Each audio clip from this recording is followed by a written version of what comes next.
Today we're going to talk a little bit about the Shay Wood Miter. I'm going to provide you some dimensions and talk a little bit about the operation of the device itself.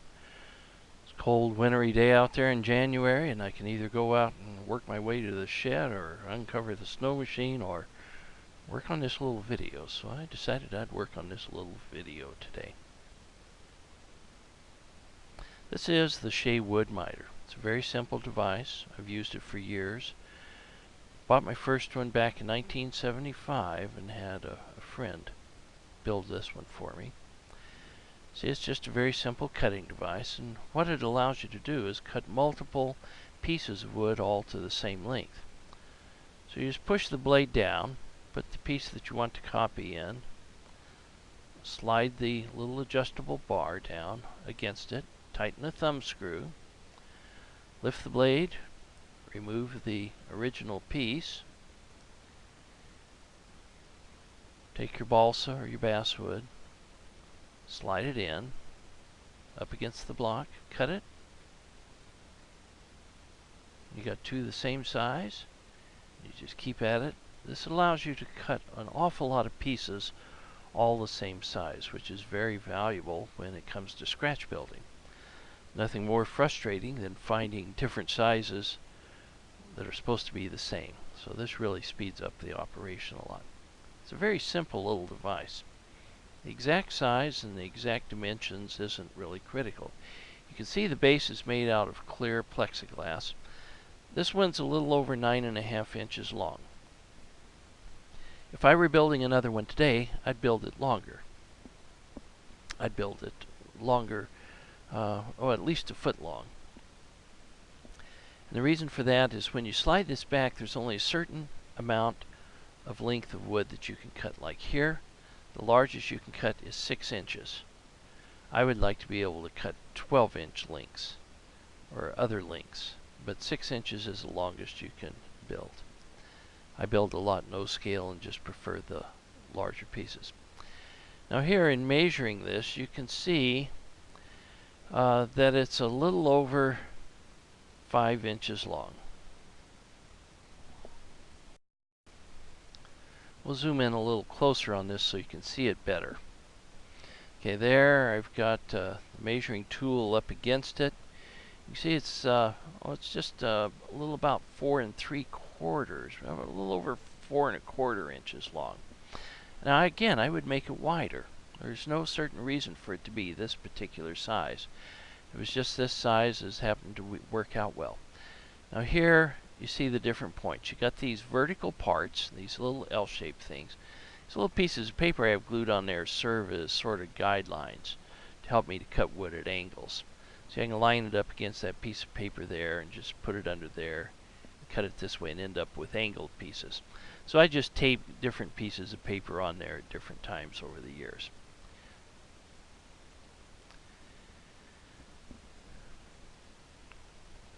Okay, so we're going to look more closely at how this thing actually goes together.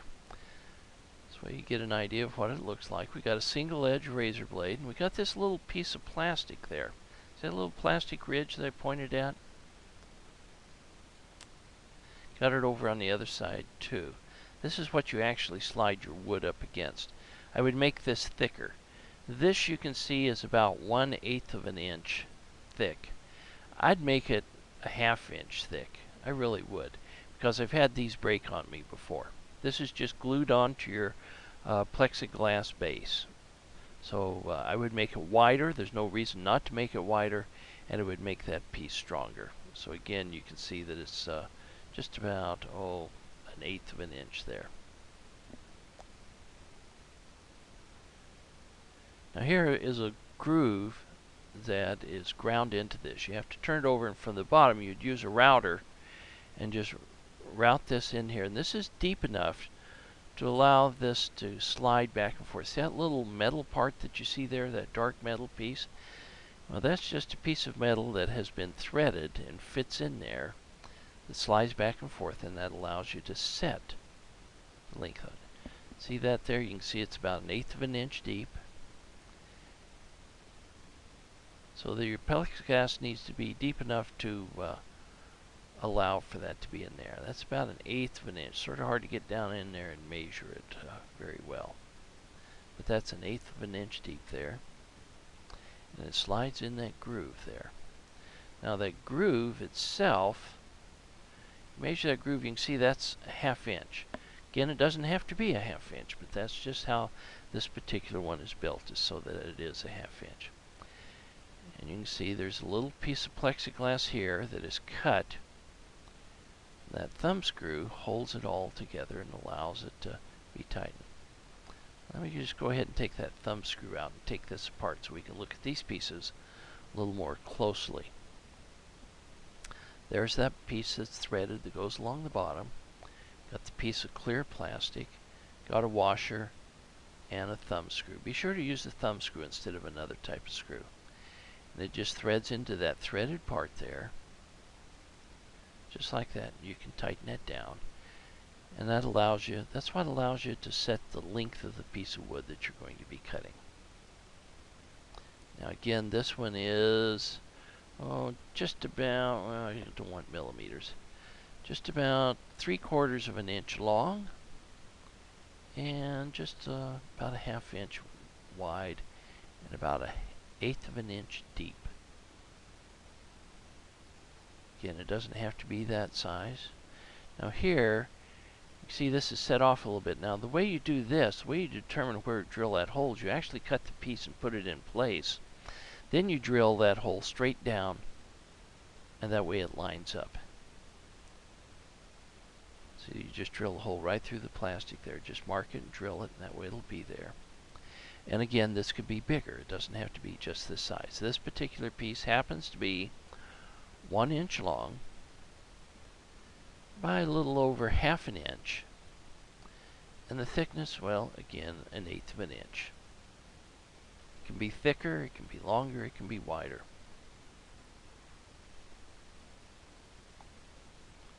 And again, that groove there. That plastic there should be stronger.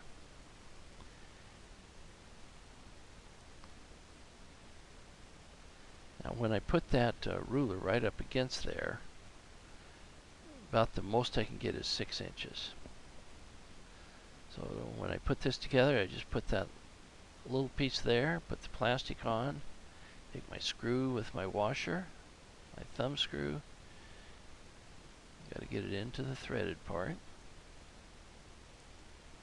Very simple little piece to build one of these things. There's not very many pieces to build. It's very reliable. I've had this one about 10 or 15 years now. It's worked fine.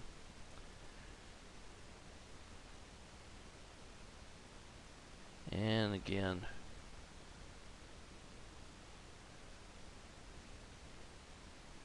some people take a ruler and have built these with a ruler attached, and I don't, because that ruler doesn't really help. You can't get accurate cuts.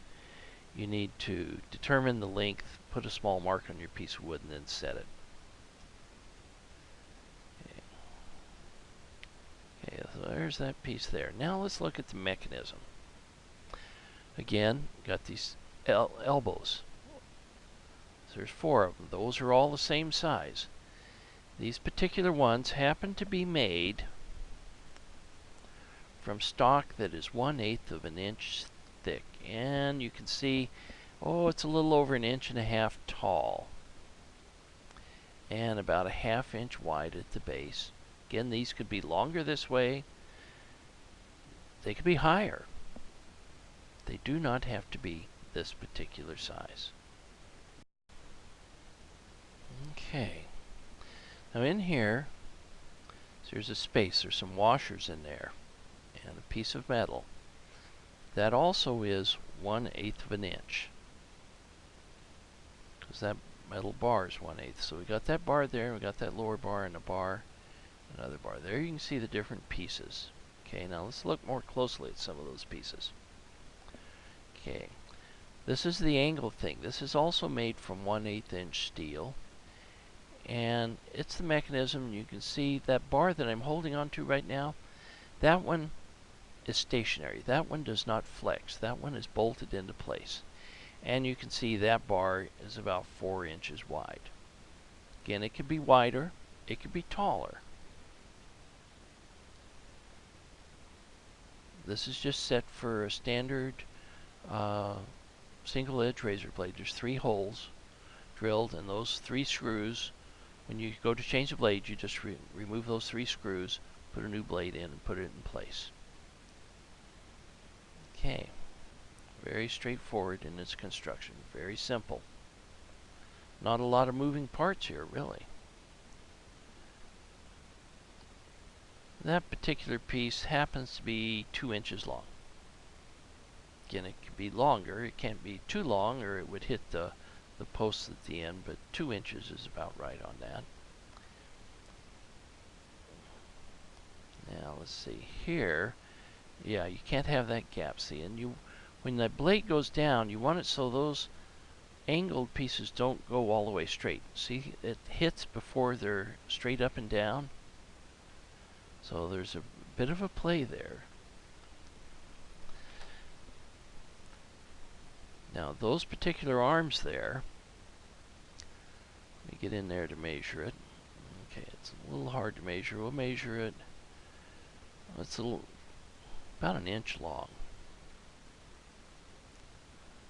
Try it from the other direction. Yeah, we can measure it from this direction. And see that, if I get it just right so you can see it as well, about an inch, a little over 1.25 inches long. About 1.25 inches long, okay?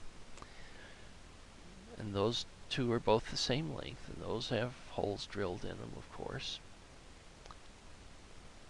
And it mounts, there's this other bar that goes right there. See that little bar in there? Connects onto this. That's the simple mechanism that allows this to work. Okay, it can be wider, it can be higher.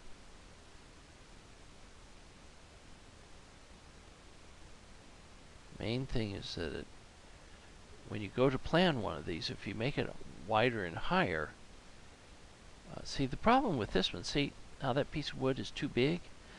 I can get an 1/8 inch piece of wood in there, but not much bigger, and I build in 1/4 inch scale. For me, it would be advantageous to have it higher and larger.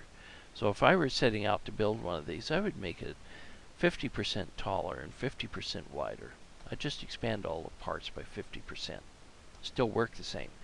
When I was in college, I edited the college newspaper, and we used to cut huge amounts of paper. And we used a device like this, except it was about 4 foot tall. Same basic thing. Nobody really owns the patent on this. It's just a standard thing that's been used for a very long time. So if you want to build some of these, go ahead and do it. After you've built one and get it and it works out, you may decide to build several of them and sell them.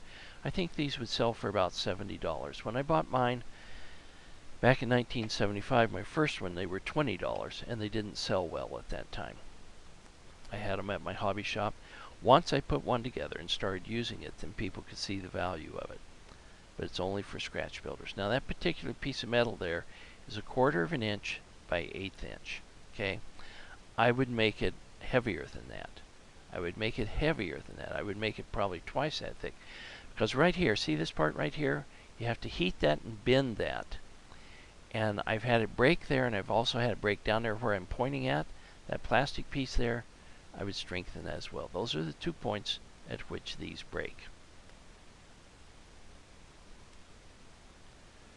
Pretty basic machine, not an awful lot to it. Very straightforward, very simple construction. Screws are held together. After it's together, you got it working right. Put some ACC, some instant glue there to keep those screws from coming loose. And those down at the bottom, go ahead and epoxy those in position. See, they're countersunk. You drill holes in the plastic a little bit to allow the screws so it lays flat, and then you can just go ahead and epoxy it in position once it's there. Because once you got it there and tight, you don't want it loosening up. So I actually glue all those pieces to keep it from coming loose. Not the moving parts, but the others. One thing nice about this is it's square. You can use it when you're building. I actually use this for framing and holding pieces together while the glue sets up, like that. Then I actually pick the device up, set it on it, and till the glue dries. That's pretty much the device. That's how it works, and pretty straightforward and simple. Hope you build something.